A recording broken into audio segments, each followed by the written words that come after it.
Hello everyone, today's topic is market failure. Market failure is the condition in which market fails to achieve economic efficiency, or you can say fails to achieve maximum social welfare. Now see the graph. What we read in perfect competition is that price is set by the market based on the demand and supply, and the single firm follows the price. So let's say due to overproduction, market failed since the demand was less and the things were overproduced. Or let's say if a firm is able to produce less and is not able to fulfill the demand of the society. This is again an externality and leads to market failure. So market failure is the condition where equilibrium condition is not filled due to some or the other reason. Those reasons leads to market failure. Now we'll be doing the causes of market failure, that what leads to market failure. The first cause is asymmetric information. When there is a lack of information, it leads to market failure. Because due to lack of proper information, many a times the customer does adverse selection. Suppose a customer goes to the store and there was no one to attend him, to guide him to take the right product, and due to lack of proper information, he chose something which was not suitable for him. Let's say a person went to buy a treadmill. He was an advanced person, but due to lack of information, he bought the beginner's treadmill. The price of it was seeming less and there was no one to guide him over there. But later, because of this, he faces a lot of issue. So this concept of asymmetric information was given by George A. Akerlof. He gave Lemon principle to define this problem. He was also awarded Nobel Prize in 2001 for his work. According to him, let's say if you go to a second-hand market, and let's suppose there are two cars. One car is lemon, other car is cherry. Which means as cherry, the quality of the car would be good. So the car which is considered as lemon is of bad quality. So let's suppose the right hand side car, that is the cherry one, he is getting at 50k. And the left hand side car, that is the lemon one, he is getting at 40k. So since the price of lemon car, that was of bad quality, but still the price was less, the customer goes for that car. And initially the person won't get to know the difference because it was temporarily serviced. So the customer bought the lemon car, but later on he kept on facing so many problems. So this is the problem of adverse selection due to asymmetric information. And sometimes companies don't give proper information just to sell their not so good products. So this was a similar case. The second cause of market failure is moral hazard. This means hidden action problems. This happens mainly in many retail stores. Just to sell their products, they will do many promises. One is the warranty one. So much of buttering would be done. But when actually the customer faces issues, they will not respond properly. Okay, so let's take the previous example in which the person bought the lemon car, which was not of very good quality. And that time he was promised that whatever happens to your products, 2 years warranty is there, will replace everything for free and this and that, everything. But when the time came, since it was an old product, now and then he was getting so many problems. So when he contacted the company and the concerned person, they didn't agree to what they said. As they promised that it is under warranty and everything would be free for 2 years, they will give you a big note of terms and condition. And somehow they will try to deny to replace your spare part for free. This is the problem of moral hazard, when a firm or a person will say something to you but will not stick to it. And you have to suffer a lot because of that. The third cause of market failure is externalities. There are two types of externalities, positive externality and negative externality. So in simple language, if I make you understand positive externality, it would be when by some of your action, the society is getting benefited. This will be termed as positive externality. For example, there is a party going on in a flat, and there are some youngsters who stay besides that flat. In the party, there was music, and the youngsters besides the flat who were not in the party but they were really enjoying at home, they were dancing at home. So this will be a positive externality for the youngsters of the other flat. Now try to understand negative externality with the help of an example. Let's suppose a person is smoking in public and the people besides him do not smoke.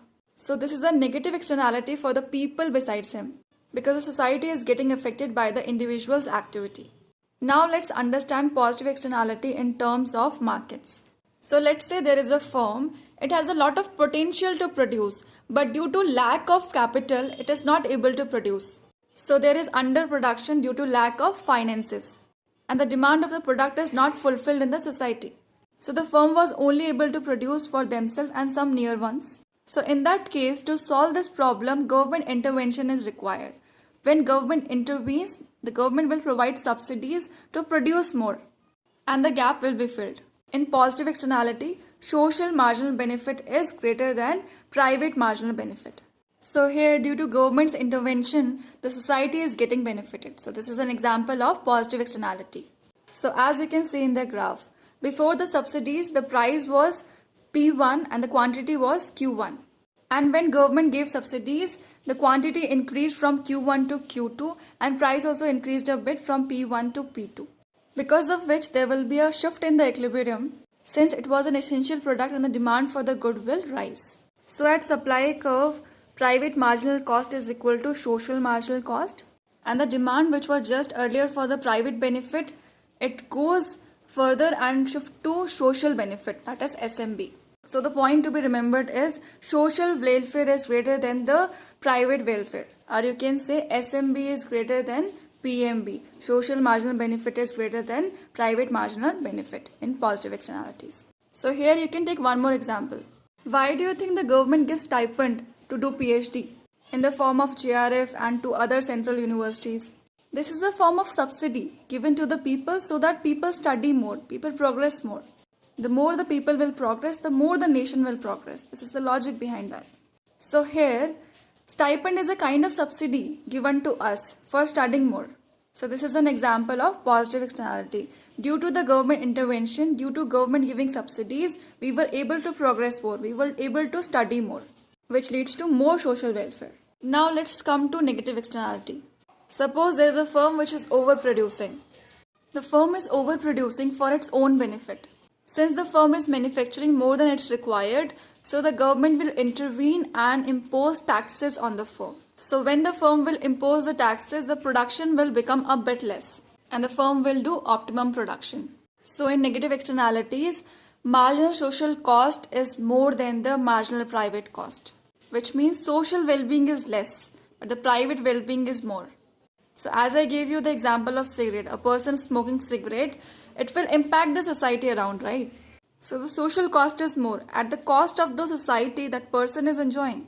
Whereas the personal cost is less because the person is enjoying, right? So I'll repeat once again, negative externality is when by your action the society is getting affected. It is negative externality. Positive externality is when by your action the society is getting impacted positively. So since the firm was overproducing at quantity Q, when the government imposed taxes, the quantity of production will go down to QA. Now let's move on to the next cause of market failure, that is consumption of public goods. So how does that impact? So as we know the nature of public goods, they are non-excludable and non-rivalry in nature, because of which the benefits are available to everyone, irrespective of if a person pays taxes or not. This leads to the problem of free rider. Free rider is the person who avails the benefit without paying for it. The example of public goods are national defense, parks, pollution control, etc. So from these, no one can be excluded. The benefits are available to everyone. This also leads to market failure. There is one more cause of market failure, that is existence of monopoly, or you can say imperfect competition. As we know, monopoly is the condition where single seller is there and many buyers are there. So since there are many buyers, the single firm keeps the prices really high, which are higher than the marginal cost of the product. So monopoly leads to market failure, whereas perfect competition does not lead to the same. Perfect competition is the optimum situation where price is equal to the marginal cost of the product. That was all. I'll quickly summarize the 5 points. Market failure happens due to asymmetric information when the person does not have proper information and he does adverse selection. Second point, it happens due to moral hazards. The firm promises something, but it turns out to be something else. It is the problem of moral hazard. Third, due to positive or negative externalities. Positive externality, when by someone's action, the society is getting benefited. So to encourage that act, government gives subsidies. Negative externality, when by someone's action, the society is getting affected. So in that case, the government imposes taxes to reduce that cause. Fourth cause, consumption of public goods. Since public goods are non-excludable and non-rivalry in nature, and no one can be excluded from taking the advantage of that good. This leads to free rider problem. Last one, monopoly is also the cause of market failure since it sets the price very high than the marginal cost because it is the single seller. Thank you so much.